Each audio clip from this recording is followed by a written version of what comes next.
still can't believe it all started with a family camping trip gone wrong. One moment, I was enjoying my time with my parents and brothers. The next thing I know, I was stranded on a world full of magic and mythological creatures. In one day, I went from worrying about the upcoming calculus test to worrying about my next meal. I remember how the only thing keeping me going was the hope that I might find a way home. Little did I know that some deities had other plans in store for me. I remember all the promises I made, both those kept and betrayed. I remember the friends I made on my little adventure. The same friends I threw away when everything came crashing down. Oh, the memories I made. Oh, the memories I am now forever cursed to remember. I suppose this is just a punishment. My only regret is that my friends may never know my side of the story.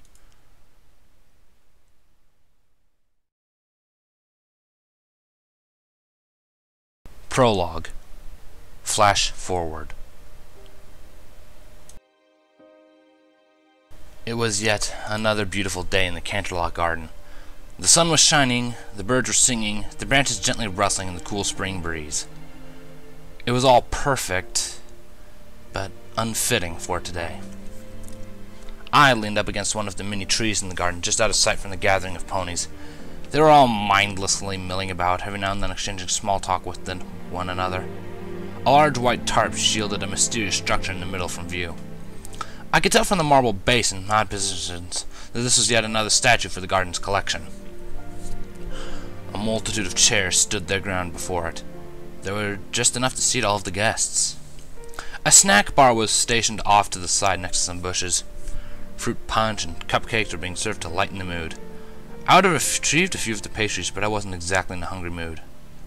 Besides, I was, as usual, too comfortable in my seclusion to socialize. I spotted a few familiar characters in the sea of faces. Pinkie Pie's mess of a mane would occasionally pop up. I could only imagine that she was bouncing around in her usual manner, trying her hardest to keep everyone cheered up. Twilight, Rarity, and Fluttershy were sitting in the grass, sipping away their punch and engaged in conversation. Rainbow Dash and Applejack were playing another one of their games. It was highly inappropriate when considering why they were here, but I could understand why they were trying to get their minds distracted. Only one pony was missing from this picture. "Where are you, Lyra?" I whispered. I didn't expect her to hear me. In fact, I hoped she didn't. A few ponies parted from the line on the sight between me and the hidden statue. Only one unicorn stayed. Her mint green body was firmly planted where she sat. From the angles of her scarfy green and white mane, I could tell she was staring at the tarp. There was an invisible circle around her where no pony dared invade.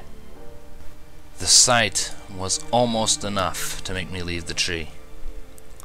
Almost. "Move," I pleaded. "Walk, talk, hang out, socialize, do something."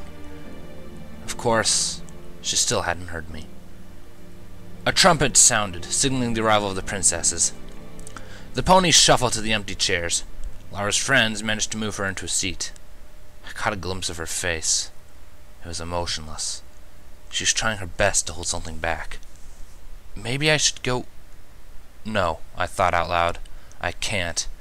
I need to stay here. Out of sight. Alone. All by myself.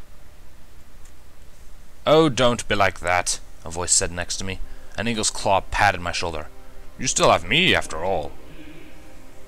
"Yes, and I am overwhelmed by my good fortune," I sarcastically snapped. The figure withdrew his talon. Now, Hunter. There's no need to be a spoiled sport. Just think of it this way.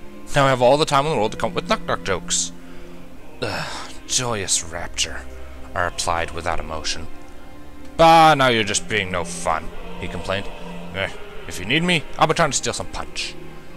The towering figure made his way to the snack table, his red snake-like tail flicking in agitation.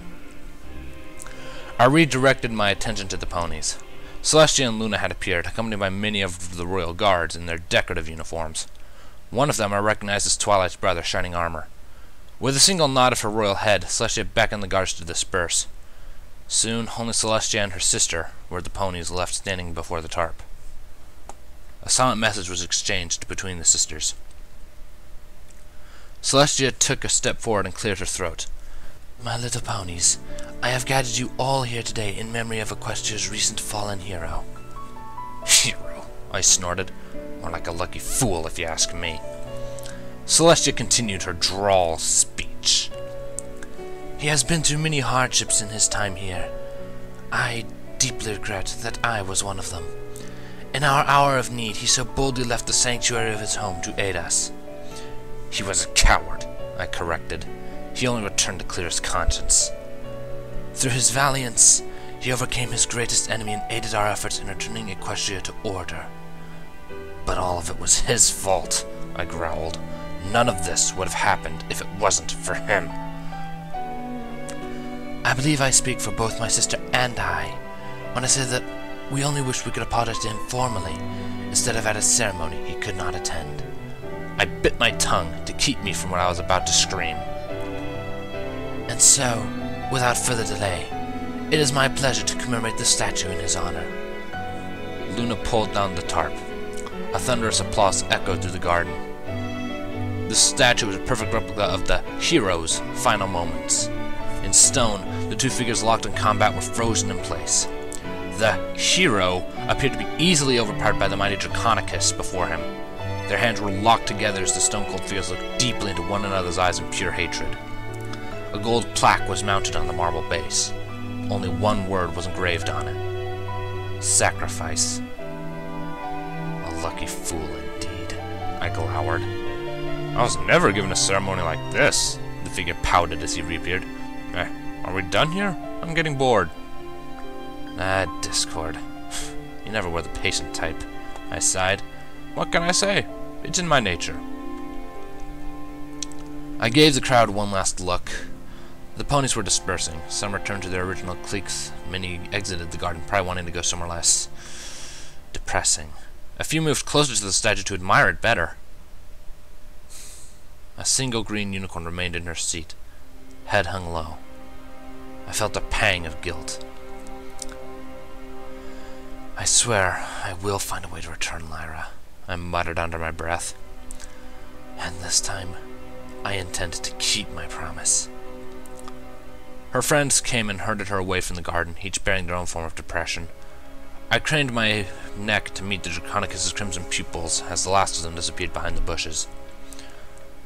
Alright, let's cut a trail. Discord grabbed my arm and dragged me away from the pitiful scene. Come on, there's so much I want to show you. Ooh, we could go wreck some minor havoc in Lost Pegasus.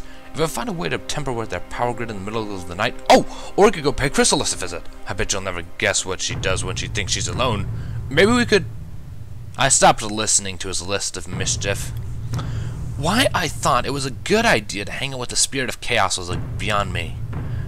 I was sure to be driven mad by the end of our adventure. Then again, I would probably be driven insane if I didn't have anyone to talk to.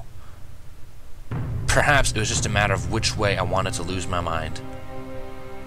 To think that all of this was started as the result of a family camping trip gone wrong, it still boggles my mind. What was it like when I first arrived? Oh yes, I remember. Hey, Hunter, Discord said, trying to stifle a laugh. What? Knock knock.